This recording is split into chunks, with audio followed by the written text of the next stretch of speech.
বিশ্বের দূষিত শহরের তালিকার শীর্ষে ঢাকা। এমনিতেই শীতকালে ঢাকার বায়ু দূষণের মাত্রা আগের তুলনায় অনেক বাড়ে। প্রায় নিয়মিতই উঠে আসে বায়ু দূষণের শীর্ষ দেশগুলোর মধ্যে প্রথম সারিতে এর অবস্থান। তার উপর আজ রোববার সকাল থেকেই কুয়াশাচ্ছন্ন হয়ে আছে ঢাকার আকাশ, যার প্রভাব পড়েছে বায়ু দূষণের শহরের তালিকাতেও। সবাইকে পেছনে ফেলে বিশ্বের দূষিত শহরের তালিকার শীর্ষে উঠে এসেছে ঢাকার নাম।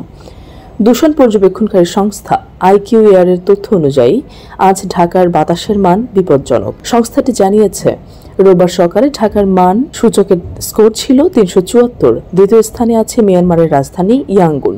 সকালে সেখানকার AQI রেকর্ড করা হয় 216, আর তৃতীয় স্থানে আছে ভারতের দিল্লি। বিশ্বের অন্যতম জনবহুল শহরটি রোববার সকালে বায়ু মানের স্কোর ছিল 215।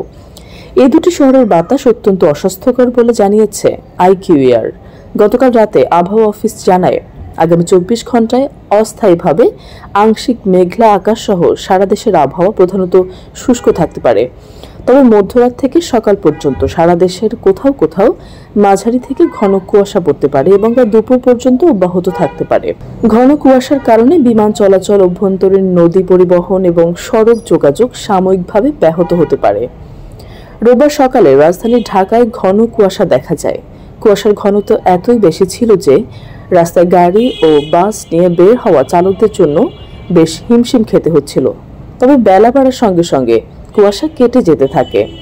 এদিকে গত কয়েকদিন ধরেই ঢাকা বিশ্বের অন্যতম দূষিত শহরের শীর্ষে অথবা দ্বিতীয় স্থানে অবস্থান করছে।